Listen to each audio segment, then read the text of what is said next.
Hi అండి. Hi అండి. అందరూ ఎలా ఉన్నారు? నేనైతే చాలా బాగున్నాను. మీరు అందరూ ఎలా ఉన్నారో నాకు కామెంట్ బాక్స్లో షేర్ చేయండి.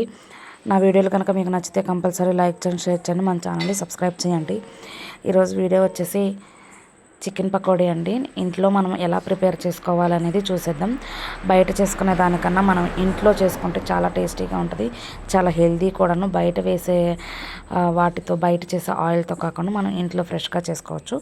ఎలా చేసుకోవాలి ఏంటనేది చూసేద్దామండి. వీడియోలోకి వెళ్ళే ముందు నా వీడియో కనుక మీకు నచ్చితే కంపల్సరీ లైక్ చేసి షేర్ చేసి మన ఛానల్ని సబ్స్క్రైబ్ చేయండి.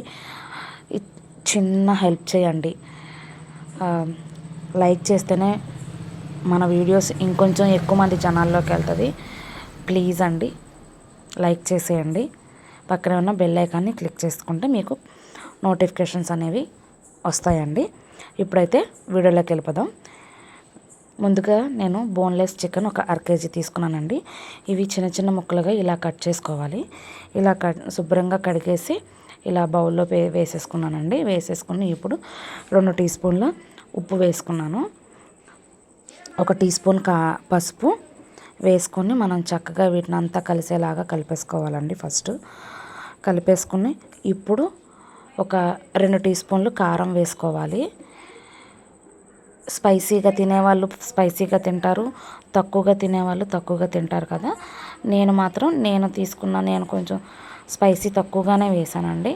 నేను దాన్ని బట్టి చెప్తున్నాను. నేను వచ్చేసి 2 స్పూన్ల అల్లం వెల్లుల్లి పేస్ట్ ఒకటి వేసుకున్నాను.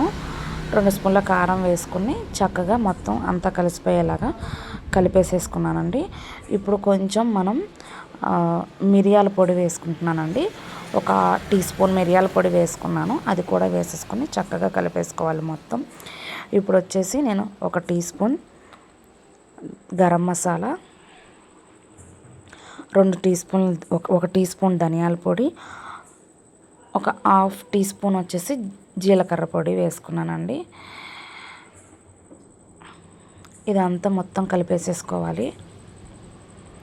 కలిపేసేసుకుని ఇప్పుడు ఒక టీ స్పూన్ మాత్రమే వేసుకున్నానండి మైదా ఎక్కువ వాడకూడదు కదా, అందుకని నేను 1 టీ స్పూన్ మైదా.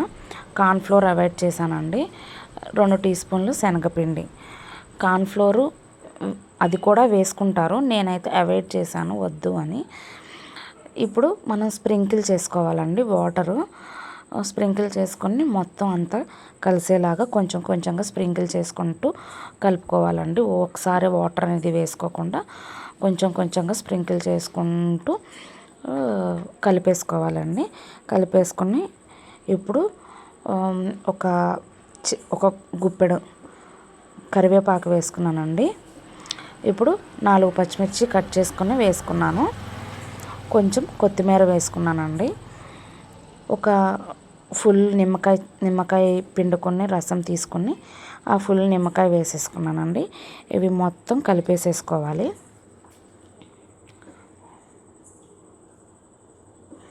ఇవన్నీ కలిపేసేసుకున్నాక ఇప్పుడు ఒక కోడిగుడ్డు అనేది ఆప్షనల్. ఈ కోడిగుడ్డు వేసుకుంటే టేస్టీగా ఉంటుంది, చాలా బాగుంటుంది. అది కాకుండా కొంచెం క్రిస్పీగా వస్తుంది మనకి, అందుకని కోడిగుడ్డు కూడా వేసుకుంటామండి. కొంచెం బియ్యపిండి కూడా వేసుకుంటే ఇంకొంచెం క్రిస్పీగా అనిపించిద్ది. ఇప్పుడైతే నేను మూత పెట్టేసుకొని ఫ్రిడ్జ్లో పెట్టేసుకున్నానండి. ఒక 2 అవర్స్ ఫ్రిడ్జ్లో పెట్టేసుకొని 2 అవర్స్ అయిన తర్వాత పొయ్యి మీద బాండి పెట్టుకొని ఆయిల్ హీట్ అయిన తర్వాత మనం ఒక్కొక్కటిగా ఈ చికెన్ని మ్యారినేట్ చేసుకున్న చికెన్ మొత్తం నూనెలో వేసేసుకోవాలండి. నూనె బాగా కాగిన తర్వాత నూనెలో వేసేసుకోవాలి. నేను మా అమ్మ వాళ్ళ ఇంటి దగ్గర ఉన్నానండి. బయట ఏమన్నా డిస్టర్బెన్స్గా ఉంటే మీరు కొంచెం ఇగ్నోర్ చేయండి. బయట ఆటోల సౌండ్ అది వస్తుంది. ఇప్పుడైతే మనం సిమ్లో పెట్టేసుకొని ఒక 5 మినిట్స్ ఉడికించుకున్న తర్వాత హైలో పెట్టుకొని ఇలా టిష్యూ పేపర్ ప్లేట్ మీద వేసేసుకుంటే మనకి ఎక్సెస్ ఆయిల్ అంతా వెళ్ళిపోతుందండి. అందుకని టిష్యూ పేపర్ తీసుకుని చక్కగా ఫ్రై అయిపోయిన తర్వాత మనం ఈ చికెన్ని టిష్యూ పేపర్ మీద వేసేసుకోవాలి. ఇవి తీసుకొని పక్కన పెట్టేసుకున్న తర్వాత మళ్ళీ ఇంకొక రెండో బంచ్ వేసుకోవాలండి. ఒక్కొక్కటిగా వేసుకుంటే ఇలా ఒక్కొక్కటిగా వస్తాయండి. ఒకసారి గుప్పుగా వేసేయకుండా ఒక్కొక్కటి తీసుకుంటే మనకు అతుక్కోకుండా చక్కగా వస్తాయి. ఇప్పుడు కూడా ఒక్కొక్కటిగా మనం ఆయిల్లో వేసేసుకోవాలండి. అవి కూడా చక్కగా ఫ్రై అయిపోయిన తర్వాత తీసేసుకోవడమే. ఎక్కువ ఫ్రై చేసుకోకుండా, ఎందుకంటే మనకు ఆయిల్ ఎక్కువ హీట్ అయిపోయింది కాబట్టి కొంచెం మీడియం ఫ్లేమ్లో పెట్టుకొని ఫ్రై చేసుకోవటమేనండి, హైలో పెట్టకుండా.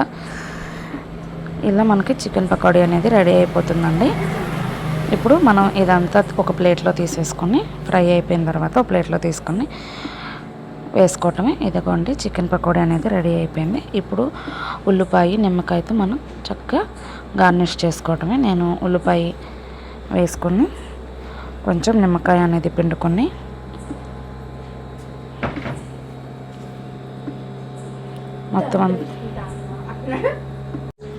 మొత్తం చికెన్ పకోడీ అనేది మనకి ఇలా రెడీ అయిపోయిందండి. ఉల్లిపాయ టేస్ట్, నిమ్మకాయ టేస్ట్ చాలా బాగుంటుంది.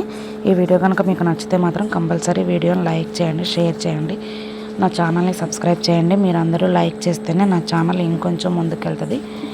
ప్లీజ్ అండి, కంపల్సరీ లైక్ చేయండి. తప్పకుండా నా ఫుల్ వీడియోలు అనేది కంపల్సరీ చూడండి.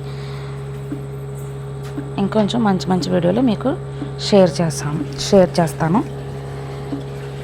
ఇప్పుడైతే మనం చికెన్ పకోడీ అనేది టేస్ట్ చేసేద్దాం. మొత్తం అంతా నిమ్మకాయ కలిపేసుకున్నాం కాబట్టి ఒకసారి ఊరికి ఇలా కలిపేసేసుకుని నిమ్మకాయ పిండుకున్నాక టేస్ట్ చేయటం. నాకైతే టేస్ట్ అనేది చాలా నచ్చిందండి.